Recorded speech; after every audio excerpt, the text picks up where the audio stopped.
अभी बड़े नेताओं का आना शुरू नहीं हुआ है, लेकिन प्रवक्ताओं का आना शुरू हो गया है, छोटे छोटे कार्यकर्ताओं का आना शुरू हो गया है और बीजेपी दफ्तर में एक बड़े जश्न की तैयारी भी कहीं ना कहीं दिखाई पड़ती है। किस तरह से? क्योंकि यहाँ पर एक बड़ा तरीके से जो यहाँ पर इंतज़ाम है खाने पीने का वो किया जा रहा है। मतलब इससे कहने को दिखाई पड़ता है कि जो कार्यकर्ता है वो बड़ी संख्या में यहाँ पहुँचेंगे। इंतज़ार अब बस 1 घंटे का है, 7:30 लगभग बजने वाले हैं और फिर 8 बजे से काउंटिंग शुरू हो जाएगी। जाहिर तौर से जो मेहनत है इन सारे नेताओं की उसका कितना असर रहा ये देखने को मिलेगा। जो प्रैक्टिस की है वो रनों में कितनी तब्दील होगी, नंबर्स कितने आएंगे। चले नजरा बना रखिए, रिफ्रेशमेंट वगैरह सब वहां पहुंच चुके हैं, हम लौटेंगे। लेकिन उससे पहले जरा गौरव ईवीएम बेचारी का दर्द भी सुना दीजिए। चचा बोल रहे थे बूंद बूंद का सागर भर दिया, इतने ही कॉन्फिडेंट हो तो ये ईवीएम पर रो क्यों रहे हैं? कल से धमाल 2 दिन हो गए साहब, हैं? तो अब देखिए गाना बनता है कि योगी बोले केम छे भैया बोले गेम छे ओ बदनाम सबसे ज्यादा आज तो ईवीएम छे। हाय हाय अब भाजपा वाले चुप हैं, रुझानों पे हर्षाए, अखिलेश हमारे भैया हैं पहले ही घबराए थे, कॉन्फिडेंस में भारी सब पूरी थी तैयारी, फिर भी पार्टी वर्कर से करवाई चौकीदारी। अच्छा। ईवीएम बोली की कैरेक्टर पे, अरे ये तो ब्लेम छे बाबा बोले केम छे भैया बोले गेम छे और बदनाम सबसे ज्यादा आज तो अरे ईवीएम छे गेम छे शेम छे। ओहो भाई बताइए। योगी जी, बाबा जी बोल रहे हैं ना? हाँ बाबा जी। ये व्यक्तिगत रूप से किसी पर आक्षेप लगाना न हमारी संस्कृति है। जब हम पूरे प्रदेश के एक एक जनमानस को सुरक्षा दे रहे हैं तो क्या हम ईवीएम की सुरक्षा नहीं कर सकते?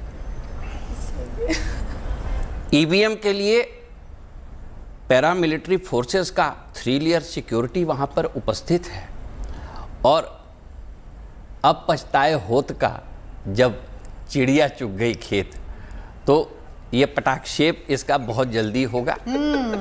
हमें ये देखना होगा और हमारे गृह मंत्री जी ने भी सुरक्षा के व्यापक इंतजाम किए हुए हैं और देश की सुरक्षा अच्छे हाथों में है, ये मैं आपको विश्वास दिलाना चाहता हूँ। क्या बात है, क्या बात है। तो देखिए पांचों पिच पर इस वक्त तमाम टीमें अपनी तरफ से तैयार हैं, हर टीम अपने अपनी जीत का दावा कर रही है, सारे कैप्टन कूल बनते फिर रहे हैं। लेकिन जरा आज का दिन, क्योंकि देखिए शुरुआत हमेशा पूजा पाठ से होती है। मैं जल्दी से शैलेंद्र जी के पास जाऊंगी, बहुत देर से खामोश बैठे हैं। शैलेंद्र जी, आज 1 नंबर यानी कि 10 तारीख है, गुरुवार का दिन है और सुबह सुबह क्या करना चाहिए? वो जो टोटके का जिक्र आपने किया था ना, वो पूछ लेते हैं। आज सुबह सुबह क्या होना चाहिए? देखिए, तकनीकी रूप से लोग अपने हिसाब से कर ही रहे होंगे पूजा पाठ, लेकिन बात चूंकि सूर्य की है, बात चूंकि विजय की है, तो विजय के लिए शास्त्रों में जिसका उल्लेख किया गया है वो कहा गया कि आप सूर्य के समक्ष आदित्य हृदय स्तोत्र का पाठ करें, क्योंकि भगवान राम को अगस्त ऋषि ने बताया था रावण पर विजय प्राप्त करने के लिए। तो वो तो खैर रामायण का युद्ध था, ये युद्ध उससे भी ज़्यादा भयंकर है। तो जिसको युद्ध जीतना है वो आदित्य हृदय स्तोत्र का पाठ कर सकता है, फ़ायदेमंद हो सकता है। लेकिन जैसा कि कल हम अपने कार्यक्रम में चर्चा कर रहे थे और अभी भी चर्चा करेंगे ही, कि जो परिणाम हैं वो बहुत स्पष्ट होंगे। इसलिए आप ये कहने के अधिकारी नहीं होंगे कि 1 सीट से आप आगे बढ़ गए, 2 सीट से आप आगे बढ़ गए। काफ़ी गैप होगा परिणामों में, जहाँ तक परिणामों की बात है, और बहुत स्पष्ट होगा। बाकी आरोप प्रत्यारोप आप लगाते रहिए और जीतने की जो किस्मत है वो पहले ही तय हो चुकी है। तो अंतिम समय में ईश्वर के द्वार पर जा करके आप भले ही अपने मन को दिलासा दे लें, लेकिन परिणाम तो बहुत पहले ही लिखे जा चुके हैं। लेकिन एक बार प्रतीक जी, हाँ जी, क्या करें? निश्चित तौर पर जैसा कि पांडे जी ने भी कहा, हमें पूजा पाठ और ध्यान में इस समय को व्यतीत करना चाहिए 10 बजे तक का। उसके बाद तो वैसे भी कहीं ना कहीं कहीं खुशी कहीं गम हो गई। तो निश्चित तौर पर बाबा के लिए तो कोई नई बात नहीं है, वो 4 बजे से ही पूजा पाठ कर रहे हैं। अखिलेश के लिए बड़ा मुश्किल समय आ गया है, क्योंकि इतनी जल्दी उठते नहीं, 4 बजे उठ जाता हूं। इतनी जल्दी वो तो 11 वो तो यही कहते हैं मैं तो 4 बजे उठ के 4 बजे उनका पहला सपना टूटता है एक्चुअली, तो इसलिए उन्हें हाँ इसका 11 बजे दूसरा टूटता है, फिर उठते हैं। उनके लिए समस्या होगी आज निश्चित तौर पर अपने को काबू रखने की, और खास तौर से बाबा को काबू रखने की, क्योंकि बुलडोजर वापस आ रहा है, इसकी तो घोषणा हम कल ही कर चुके हैं। हमें तो डर है कि कार्यकर्ताओं को काबू कौन करेगा। कार्यकर्ताओं के लिए वो गृह मंत्री चाणक्य जी बैठे हैं, अच्छा उसके लिए कोई समस्या नहीं है, उनका बुलडोजर उनसे भी बेहतर है। मेरा भी एक प्रश्न है जी। अच्छा मैं यहाँ पे ज्योतिषी भी बैठे हुए हैं, नहीं एक बात बताइए, क्या किसी की भी अगर महादशा अंतरदशा खराब चल रही हो, वो भाजपा में जाए तो क्या ठीक हो जाती है, और भाजपा से बाहर जाए तो खराब हो जाती है? अच्छा प्रश्न है। देखिए पार्टी की भी एक कुंडली होती है, हाँ जी। पार्टी के सर्वोच्च नेता की भी एक कुंडली होती है, देश दशा काल के हिसाब से बदलती है। तो इस समय भाजपा का वर्चस्व है, तो निश्चित तौर पर अगर आपने कोई भी पाप किए हैं तो आप भाजपा आएंगे तो धुल जाएंगे। पर आप चिंता नहीं कीजिए, पंजाब में आप इन पर भारी हैं। हाँ हाँ जी, वो लेकिन तो ईवीएम किस पर भारी है अनामिका जी? हाँ वो मैं बता देती हूँ। पहले मैं जरा केजरीवाल जी को एक प्रश्न पूछ लेती हूँ। हालांकि पंजाब में तो सब ठीक ठाक है, लेकिन एक बार जहाँ यहाँ वहाँ आप जाने की कोशिश कर रहे हैं, वहाँ के लिए पूछती हूँ कि शाख गिरी थी पहले से ही और अभी क्या गिरनी है? शाख गिरी थी पहले से ही और अभी क्या गिरनी है? बीच भंवर में फंसनी है या नाव अब की ये तिरनी है? परिणाम यहाँ क्या होगा ये पता तो अब चल जाएगा।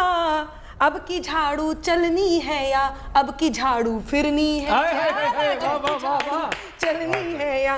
और ईवीएम की बात करती हूँ तो ईवीएम के लिए एक बात कह देती हूँ कि बेचैनी का आलम देगी, दिल को थाम बताएगी। चाहे आप ईवीएम पे निगरानी रख लें, निशाने रख लें, दूरबीन रख लें, कैमरे रख लें, कुछ भी कर लें, लेकिन ईवीएम का जो आपकी बेचैनी है वो ईवीएम ही बताएगी कि बेचैनी का आलम देगी, दिल को थाम बताएगी। उम्मीदों के दिन की अंबर ढलती शाम बताएगी।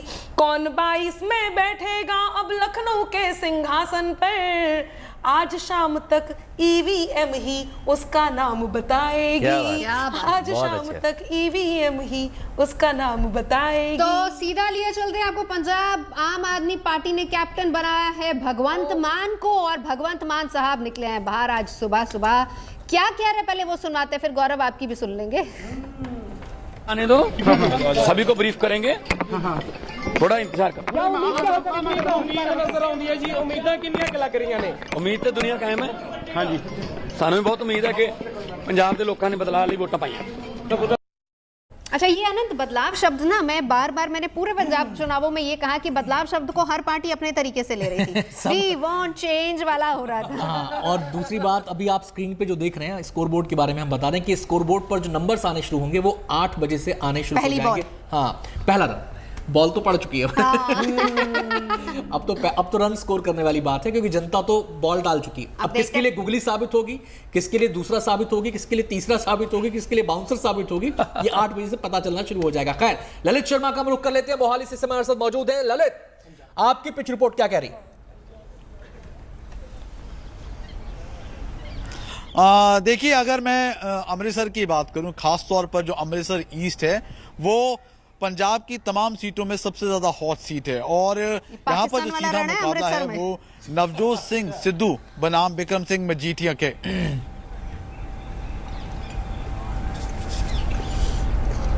जी ललित, अपनी बात पूरी करें। बिल्कुल, तो जिस तरह से मैं कह रहा था, यहाँ पर जो सीधा मुकाबला है वो नवजोत सिंह सिद्धू बनाम बिक्रम सिंह मजीठिया का है। और कहीं ना कहीं क्योंकि जिस तरह से एग्जिट पोल के नतीजे आए हैं, तो यहाँ से जो आम आदमी पार्टी की उम्मीदवार है उन्हें भी उम्मीद है कि वो कहीं ना कहीं जीत सकती है। लेकिन फिलहाल इंतजार करना होगा, क्योंकि 8 बजे है वो गिनती शुरू हो जाएगी। इस वक्त हम नवजोत सिंह सिद्धू के घर के बाहर खड़े हैं और आप देख सकते हैं कि सिर्फ मीडिया का जमावड़ा यहाँ पर है, उसके अलावा यहाँ पर कोई नहीं, पूरी तरह से शांति छाई हुई है। और हमने कोशिश जरूर की नवजोत सिंह सिद्धू दंपति से बात करने की, लेकिन उन्होंने फोन पर बात करने से साफ तौर पे मना कर दिया। साफ तौर पे ये कहा कि जैसे ही जो रुझान है, रिजल्ट्स आने शुरू होंगे, वैसे ही वो मीडिया से रूबरू होंगे। और खास तौर पर एक और बात बताऊं आपको, क्या सिद्धू दंपति इस वक्त घर पर है या फिर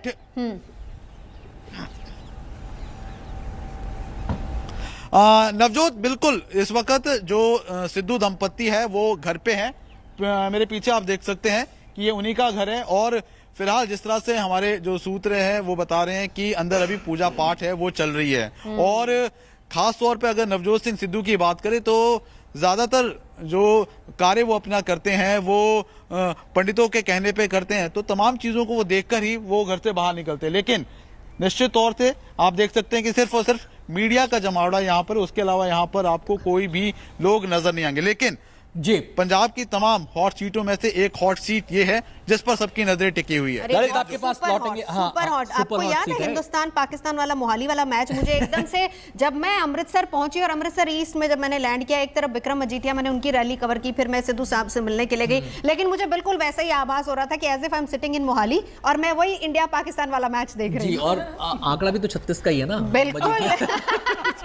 अच्छा, एक मस्जिद जरनैल जो विक्रम मजीठिया को कहा जाता है और दूसरी तरफ सिद्धू साहब को कह दे कि पंजाब का सरदार। अच्छा, पंजाब में एक बार इस बार जो मुझे नजर आ रही है इस मैच के अंदर नवजोत खासियत वो ये कि पिछली बार तमाम खेमों ने अर्ली सेलिब्रेशन शुरू कर दिया था। हाँ, लेकिन इस बार सारी टीमें, भगवंत मान को ही देख लीजिए, भले ही जो एग्जिट पोल हैं वो उनके फेवर में चीजें दिखा रहे हैं, लेकिन वो कह रहे हैं इंतजार करेंगे हम, क्योंकि पिछली बार कुछ और माहौल हो गया था। खबर पता है क्या आई है? पिछली बार जिन लड्डू वालों को वापस भेजा गया था, आज इस बार लड्डू वाले फोन करके कह रहे हैं सर लड्डू बनाने शुरू करें कि नहीं करें। अच्छा, जरा शैलेंद्र जी के पास हम चलेंगे।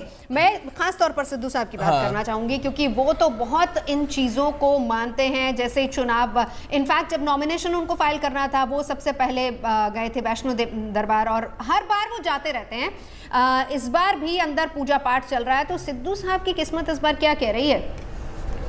देखिए, नवजोत सिद्धू जी की जो कुंडली हमारे पास उपलब्ध है वो धनु लग्न की है और धनु राशि पर इस समय शनि की 7.5 का अंतिम चरण चल रहा है। शनि की उतरती हुई 7.5 अच्छों का बोरिया बिस्तर बंधवा देती है, क्योंकि अंतिम समय में ये परिणाम बदल देती है। पिछले 2.5 साल से 7.5 इनकी उतर रही है और पिछले 2.5 साल में देखिए कि न केवल उनके जीवन में बल्कि जिस पार्टी के साथ है कांग्रेस के जीवन में भी भयंकर उथल पुथल मची हुई है। नवजोत सिंह सिद्धू की जो कुंडली है, जैसा कि हम मैच की बात कर रहे हैं, वो हिट विकेट वाली कुंडली है और उनके अप्रोच से, उनके तरीकों से या 7.5 का प्रभाव कह लें, उससे पार्टी को अच्छा खासा नुकसान होता हुआ दिखाई दे रहा है। तो सितारे उनके फेवरेबल नहीं हैं और इस बात की संभावनाएं भी बनती हैं कि जब शनि की 7.5 इनकी अप्रैल में उतरेगी तो दोबारा से ये पार्टी बदलने का या कोई स्वतंत्र इंडिपेंडेंट काम करने का ऐसा कोई रास्ता ना पकड़ लें, क्योंकि इनके सितारे अभी अप्रैल के बाद और भी बदलाव दिखाएंगे। लेकिन इनका होना और इनकी ग्रहों की स्थिति फिलहाल कांग्रेस पार्टी के लिए अच्छी साबित नहीं जी, होती। एक बात तो शैलेंद्र जी ने बताई, यानी कि बल्लेबाज तो अच्छे हैं लेकिन फिलहाल इनफॉर्म नहीं हैं। और हम बात यहाँ पे प्रतीक जी से करेंगे। प्रतीक जी, आपका एक्चुअली क्या होता है कि दशाओं और राजयोग का भी एक समय होता है नवजोत जी, तो ये रिटायर्ड हर्ड हो चुके हैं, तो अब इनका खेल अब बचा नहीं है। धनु लग्न की कुंडली है, वहाँ पर शनि की 7.5 के साथ साथ चंद्रमा नीच का है। चंद्रमा आपका मन है, तो ये अपने मन को कंट्रोल नहीं कर पाते हैं ज़्यादा देर तक। और अगर इनको डिक्लेयर एज ए प्रेसिडेंट ना किया होता और अमरिंदर ना गए होते तो आज हम वापस शायद कांग्रेस की सरकार देख रहे होते वहाँ पर, जो आज फाइट है या फिर आप जीत रही है व्हाटएवर। तो निश्चित तौर पर इनकी कुंडली जो धनु लग्न है और जो सर्वे सर्वा हैं कांग्रेस की मैडम सोनिया गांधी, उनकी कुंडली, क्योंकि आपके लीडर्स की कुंडली आपस में मैच होनी चाहिए, अदरवाइज प्रॉब्लम होती है। ऊपर से शनि की 7.5, कहते हैं शनि जिसे तारे उसे कौन मारे और जिसे शनि मारे उसे कौन ताड़े। तो निश्चित तौर पर मतलब ये डुबो के जाएंगे, हम तो डूबेंगे ही सनम, तुम्हें भी ले डूबेंगे। ओ यार, मुझे शनि साबित कर दिया यार, मैं शनि हूँ। कमाल करते हो ज्योतिषी जी। अरे कोई शनि बना रहा है, कोई कुछ भी कर रहा है, मैं शनि नहीं हूँ भाई। हमारी सरकार बनने जा रही है, देखते जाओ अभी आने वाला है, आने वाला है। मजीठिया को हरा देंगे आप? बिल्कुल हराऊंगा जी। उधर जीवन ज्योत भी बैठी है, काम किया है, जीवन ज्योत भी बैठी है। नहीं तो मौका तो आपको मिला नहीं, आपने काम कब कर लिया? नहीं, 2 बिलियन की लड़ाई में बंदरबाजी तो नहीं मार जाएगा। दिल्ली से अमृतसर, अमृतसर से चंडीगढ़, दिल्ली, यही तो काम कर रहा था मैं। काम इसी के लिए तो मैं भेजा गया था। अरे आप नहीं, मैं बता दूं, मैं कांग्रेस और भाजपा से कहना चाहता हूं, पंजाब में और खासकर भाजपा वाले सुन लें कि गौरव बोले भाजपा वालों, झाड़ू वाले से डरियो, वो पंजाब अब की जीतेगा तुम देखते रहियो, वो पंजाब अब की जीतेगा तुम देखते रहियो। बीजेपी वालों कुछ नहीं बचा पंजाब में तुम्हारे पास। तुम CAA पर चीखोगे वो फ्री बिजली बंटवाएगा, तुम 370 गाओगे वो फ्री मेट्रो चलवाएगा, महिलाओं को भरमाएगा, फ्री में पानी पहुंचाएगा, और मफलर से लगवा दे फांसी, खांसी वाले से डरियो, वो पंजाब अब की जीतेगा तुम देखते रहियो। और एक बार और कमाल के हैं केजरीवाल साहब, तुम जितने भी बिल लाओगे वो टुकड़े टुकड़े कर देगा, वो टुकड़े टुकड़े कर देगा, तुम गड्ढे जो भरना चाहो गड्ढों में धरना धर देगा, सब काम कबाड़ा कर देगा, जनता का भेजा भर देगा, ओ फर्जी सब होगी मन मर्जी, ऐसे सरजी से डरियो, पंजाब अब की जीतेगा तुम। और आखिरी सुन लो कि तुम दिल्ली में तुम निगम के पैसे मांगोगे वो ठेंगा ही दिखलाएगा, तुम झाड़ू को झटकाओगे वो मुद्दों से भटकाएगा, हंस हंस के तुम्हें चिढ़ाएगा, तुम स्याही को फिकवाओगे वो टीवी पे मुस्काएगा, हर थप्पड़ पर इतराएगा। और आखिरी कि काम भले हो या हो गंदे, चंदे वाले से डरियो, वो पंजाब फिर से जीते, वो पंजाब अब की जीतेगा तुम दे। तो आपकी विजय तो सुनिश्चित लग रही है मुझे पंजाब। नवजोत जी, मेरा एक प्रश्न है। हाँ। ये सारे प्रश्न कवि है कि दर्द है? अब देखिए जी, नानी ने तो कहा था कि बेटा खुल के दर्द कभी किसी से मत कहना, और पहले कवि लोग मेरे बहुत पास हुआ करते थे दिल के। वो एक गाजियाबाद वाला है ना, वो पता नहीं कितने लोगों के सपनों में आ रहा है जी। हाँ जी, सब, और आप भी उसी के साथ। मुझे तो स्वर आपका वही वाला लग रहा है। नहीं, उनसे तो हमारा 36 का नहीं, तो 36 का है। नहीं तो ये ठीक बात नहीं है। सिद्धू जी काफी दर्द में है। हाँ अरविंद जी, हाँ जी, जैसे कि आप जितने दर्द में आप हैं, आपसे भी बहुत ज्यादा दर्द में ये है। तो दर्द होगा ना जी। अरे वो इसलिए ना क्योंकि अरविंद जी ने जो खिलाड़ी दिया ना ईस्ट वाला, वो कड़ी टक्कर दे रहा है इस बार। हाँ, ये नहीं, तो है। हम टकरार देखिए जी, तो पूरी नहीं है। देखिए इसमें क्या है, बहुत टाइट प्रत्याशी दिया। नहीं, लड़की हमें क्या नहीं लड़ सकती हूँ। हमें झुकने में कोई गुरेज नहीं है जी।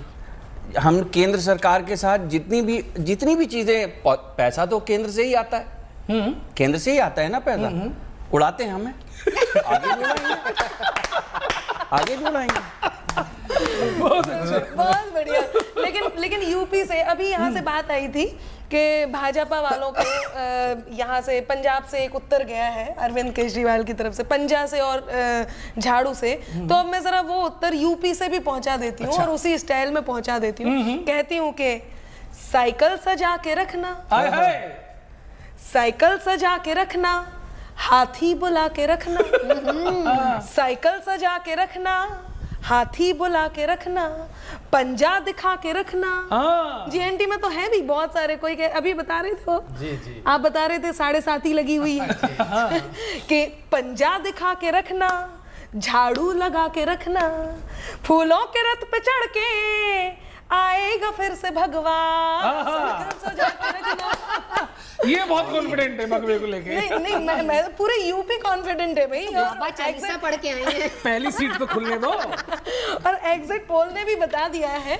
और ये देखिए, इन्होंने गमछा भी डाल लिया है और तैयारी भी कर सी ली है। अच्छा, ये माला जप रहे हैं? माला जप रहे हैं। जप नहीं रही हूँ, जप रही हूँ। जब कागज देना।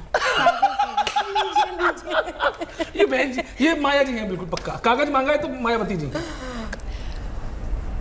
आने वाले उत्तर प्रदेश के चुनाव में हमारा बहुजन हिताय बहुजन सुखाय का सपना साकार होने जा रहा है, और हमने जो बहुजन समाज पार्टी है वो जब रिजल्ट आएंगे तो चौंकाने वाले परिणाम आपके सामने आ सकते।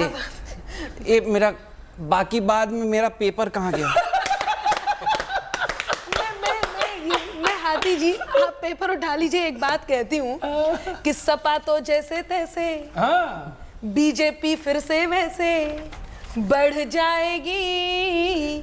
आपका क्या होगा पंजा और हाथी, आपका क्या होगा। गठबंधन वालों को नहीं भूलना है कि कुछ तो गठबंधन वाले बंधन गले में डाले, ढूंढ लेंगे अपने अपने साथी पंजा और हाथी। आपका क्या आज पता चलेगा। लेकिन एक बात बता दूं, कोई भी सरकार उत्तर प्रदेश में बिना हमारे गठबंधन के नहीं बनेगी। 2 सीट नहीं दो सीटें हैं आपकी। कितनी भी हों, लड़की हूँ, लड़ूंगी।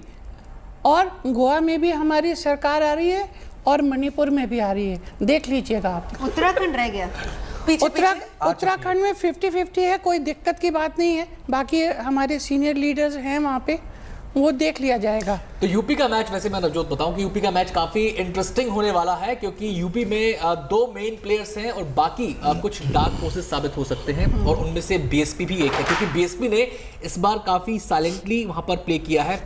बीएसपी के साइलेंस को लेकर, इस पूरे मैच के अंदर बीएसपी के साइलेंस को लेकर काफी सवाल भी उठते रहे हैं, क्यों नवजोत? बिल्कुल। लेकिन देखिए, जो एग्जिट पोल में नंबर्स आए हैं या फिर हमारे ज्योतिषियों ने जो नंबर दिए हैं, अब अनंत आप तो खैर पिच से बहुत अच्छी तरीके से वाकिफ है। मुझे लगता है कि गांव देहात शहर सबकी पिच को आप खंगाल कर आए, अच्छे से देख कर आए हैं कि कहां पर कौन अच्छी पोजीशन में है।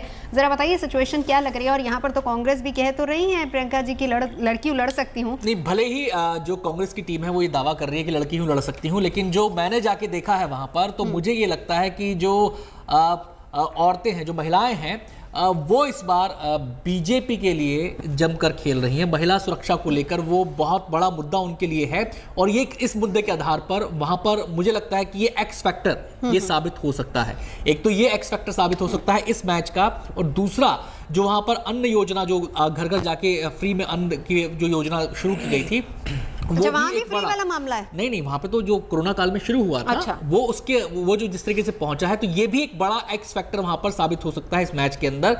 अब ये देखना है कि किसके पक्ष में ये चीजें जा सकती हैं। बहुत सारे मुद्दे वहां पर उठे थे, बहुत सारी बातें वहां पर की गई थी, मुद्दों के तौर पर बहुत सारी गुगलीज वहां पर डाली गई थी, लेकिन वही वाली बात है कि अंपायर जनता है, किसको वो सिक्सर देगी, किसको चौका देगी, आपने किसको जिस डार्क हॉर्स का जिक्र किया, मैं अगर उसी को वापस से पंजाब की पिच में जरा जाकर देखते हैं, उसमें मुझे ऐसा लगता है कि अकाली दल डार्क हॉर्स साबित हो सकता है। नो डाउट सबसे बड़ी पार्टी बनकर जरूर आम आदमी पार्टी उभरेगी, क्योंकि जिस तरीके से जनता चेंज चाह रही थी, वो एक नई टीम को चाह रही है। वो कह रहे हैं हम पुरानी टीमों के बहुत सारे मैच देख के बोर हो चुके हैं, पुरानी टीमें जिस तरीके से प्रोमिसेस करती हैं वो पूरे नहीं होते, तो चलिए इस बार एक नई टीम का जादू देख लिया जाए।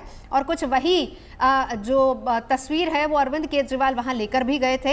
एक चीज़ अनंत जो मैंने पंजाब में महसूस की है वो ये कि दिल्ली वाला मॉडल और दिल्ली वाली टीम के साथ वो पंजाब की पिच पर उतरे हैं जी, लेकिन पिछली बार से एक करेक्शन उन्होंने कोर्स करेक्शन किया है, जो मुझे लगता है कि पिछली बार जो तैयारियां जीत का जश्न मनाने की तैयारियां उनकी अधूरी रह गई थी और उनको सारा सामान समेटना पड़ा था। इस बार उस कोर्स करेक्शन को इस बार किया गया है कि इस बार वो फेस के साथ गए हैं, कैप्टन के साथ गए हैं, और कैप्टन भी जो वहां की सियासत के हिसाब से कहा जाता है कि पगड़ीधारी अगर वहां पर कैप्टन नहीं होगा तो आपके लिए जीत की राहें मुश्किल हो जाती हैं। जट सिख जी चेहरा भगवंत मान को दिया गया, सांसद हैं, मोदी लहर के बावजूद वो लगातार वहां से जीतते आए हैं, पॉपुलैरिटी बहुत ज्यादा है, मालवा क्षेत्र से आते हैं, स्पेशली संगरूर वाला एरिया इस बार तो दूरी से चुनावी मैदान में है। संगरूर और उसके आसपास का जितना भी एरिया है वहां पर अच्छी खासी पकड़ है, और जब मैं गांव तक पहुंची तो वहां पर नो डाउट पॉपुलैरिटी अच्छी खासी थी। ये मानिए 69 सीट्स मालवा से हैं, और अगर इस इलाके में स्पेशली अगर मालवा इलाके में आम आदमी पार्टी बढ़त बनाती है तो मुझे लगता है कि जीत से कोई रोक नहीं सकता। और अगर हम पिछले कुछ सीएम्स का जिक्र कर लें,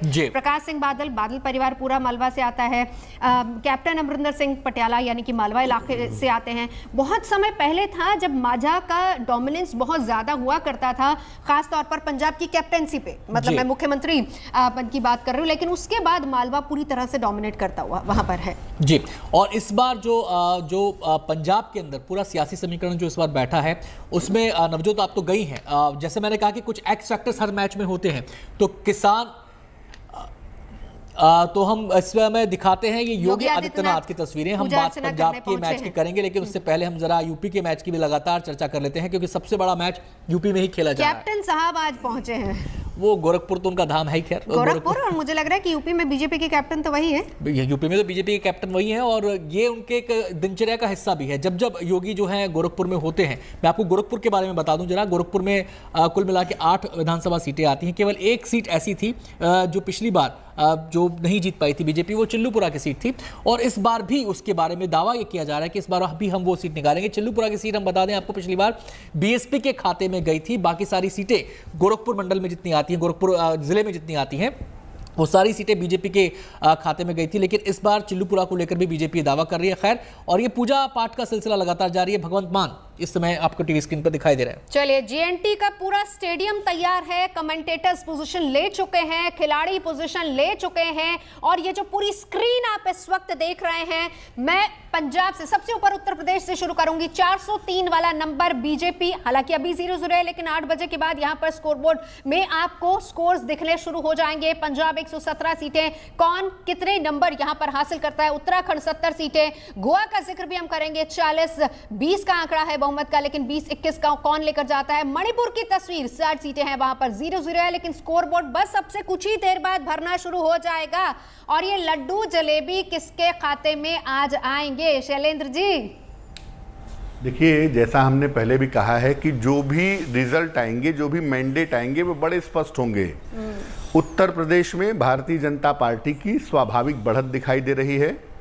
उत्तराखंड में भारतीय जनता पार्टी और कांग्रेस में कांटे की टक्कर है। फिर भी जो मैं समझ पा रहा हूं कि वहां भी भारतीय जनता पार्टी को ही सफलता मिलने की संभावना है। पंजाब में आम आदमी पार्टी को सबसे बड़ी पार्टी होने का गौरव जरूर प्राप्त होगा, लेकिन कांग्रेस इतनी बुरी तरह भी परास्त नहीं होगी।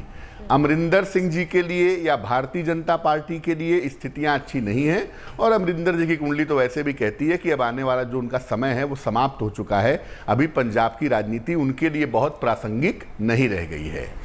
थोड़ा सा पेंच गोवा में हो सकता है, लेकिन वहां भी पुनः भारतीय जनता पार्टी दिखती है और मणिपुर में भी भारतीय जनता पार्टी दिख रही है। तो 5 राज्यों में 4 में कम से कम भारतीय जनता पार्टी की संभावनाएं हैं, उसमें 3 में बिल्कुल स्पष्ट है और पंजाब में आम आदमी पार्टी की संभावनाएं थोड़ी बेहतर दिखाई दे रही है। देखिए, इस बार पिच पर जितने भी खिलाड़ी हैं ना अनंत, मुझे लग रहा है कि बहुत सारे खिलाड़ी ये कहकर मैदान में गए हैं कि हमारा आखिरी मैच है और इसके बाद हम सीधा रिटायर ही हो जाएंगे। जिसमें अमरिंदर सिंह, शैलेंद्र जी ने कह ही दिया। मैं प्रकाश सिंह बादल, जो कि हर बार कहते तो हैं कि आखिरी मैच है 94 साल की उम्र में, लेकिन देखिए उम्र दराज खिलाड़ी, उनका जिक्र करना यहाँ बहुत जरूरी। लंबी से कड़ी टक्कर उनको आम आदमी पार्टी की तरफ से मिल रही है। कॉन्जिक्यूटिव जब जीत हुई थी बादल्स की, तो उसमें भी उस वाले विधानसभा चुनाव में भी बादल साहब ने यही बात कही थी कि ये मेरा आखिरी मैच है, मैंने जितवा दो। उसके बाद तो सुखबीर के हाथ में बड़े कम कीते हैं। बादल साहब यहाँ भी तैयारी करेंगे, लेकिन यूपी लिए चलिए। हाँ, यूपी लिए चलते हैं और यूपी में अब जिस कैंडिडेट की हम बात कर रहे हैं, राजेश्वर सिंह, हम आपको बता दें कि अफसर रहे हैं, ईडी के अफसर रहे हैं और इस बार चुनावी मैदान में ताल ठोक रहे हैं। वो क्या सोचते हैं अपने इस मैच को लेकर, जीत का कैसा उनका वो संभावना वो व्यक्त कर रहे हैं, जरा सुनिए। इस वक्त जहां मैं मौजूद हूँ, राजेश्वर सिंह के आवास के नज़ारे, पूरे भगवा रंग से पूरा इस वक्त आवास पटा हुआ है और सामने आप देख सकते हैं राजेश्वर जी खुद मौजूद है और सामने आज तक पर जो है इस समय वो देख रहे हैं मतगणना, एक तरह से रिजल्ट है और वो आंकड़े इस वक्त देख रहे हैं कि कौन पार्टी कहाँ जाएगी। फिलहाल जल्द ही आंकड़े आने भी शुरू हो जाएंगे। राजेश्वर जी हमारे साथ क्योंकि मौजूद हैं, उनसे बात करूंगा मैं। राजेश्वर जी, आपका बहुत स्वागत है आज तक पर। Thank you. बहुत खुश आप लग रहे हैं, बहुत कॉन्फिडेंट नजर आ रहे हैं। जी जी बिल्कुल, भारतीय जनता पार्टी प्रचंड बहुमत से सरकार बनाने जा रही है। यशस्वी प्रधानमंत्री नरेंद्र मोदी जी में, यशस्वी हमारे आदित्यनाथ जी में जनता को बहुत विश्वास है और जनता उनके साथ है। ईडी ज्वाइंट डायरेक्टर से लेकर यहाँ तक का सफर और आज रिजल्ट डे, पहले जब जॉब में थे, आप सर्विस में थे, इतना प्रेशर कभी लिया था जितना आज आपको? नहीं, बिल्कुल कोई प्रेशर नहीं है। बहुत अच्छा चुनाव हुआ। भारतीय जनता पार्टी का संगठन बहुत मजबूत है, कार्यकर्ता बहुत समर्पित हैं। भारतीय जनता पार्टी की नीतियां जो राष्ट्र प्रथम की हैं, जो विचारधारा जो राष्ट्र प्रथम की है, उसके साथ देश की पूरी जनता है। संबित पात्रा भी हमारे साथ आ चुके हैं। संबित जी, आज तो आपको हर जगह पर मैदान में कमेंट्री बॉक्स में मोर्चा संभालना है। देखिए नवजोत जी, इतनी देर से ये लोग बोल रहे थे, मैं कुछ नहीं बोला। Just give me 30 seconds. एक नई सरकार बनने जा रही है, देख लीजिए। मैं आपसे कह रहा हूँ, हम मणिपुर में का मैं प्रभारी भी रहा हूं और प्रभारी होने के नाते मेरा ये कर्तव्य था कि भारतीय जनता पार्टी का। जी, मैं अमित जी आपको रोकूंगा बीच में। इस समय की बड़ी खबर हम बता दें कि आज चुनाव नतीजे का दिन है और चंद सेकंड्स के बाद, कुछ ही लम्हों के बाद काउंटिंग शुरू हो जाएगी और जो काउंटिंग का सिलसिला रहता है जिसके आधार पर मैच का रिजल्ट घोषित होना है। सबसे पहले बैलेट पेपर खुलेंगे, जो पोस्टल बैलेट्स होते हैं वो पहले खुलेंगे और उसके बाद ईवीएम्स को खोला जाएगा। शायद 8:30 के आसपास ईवीएम्स के खुलने का शुरू होगा और जो पोस्टल बैलेट है उसके आधार पर रुझान आने शुरू हो जाएंगे कि चीजें किस दिशा में जा रही हैं। लेकिन वो शुरुआती रुझान होंगे और जैसे जैसे ईवीएम्स खुलती जाएंगी हर मैदान की पिच रिपोर्ट भी आपके सामने होगी और मैच के रुझान भी आपके सामने होंगे। नवजोत, स्कोर बोर्ड लगातार बढ़ता जाएगा। जो 0-0 अभी है, बस 8 बजे तक का इंतजार, यानी कुछ ही मिनटों का और इंतजार और स्कोर बोर्ड पर आप फिर नंबर्स देखने शुरू हो जाएंगे। कौन कहां पर है, कौन किस पर भारी पड़ रहा है।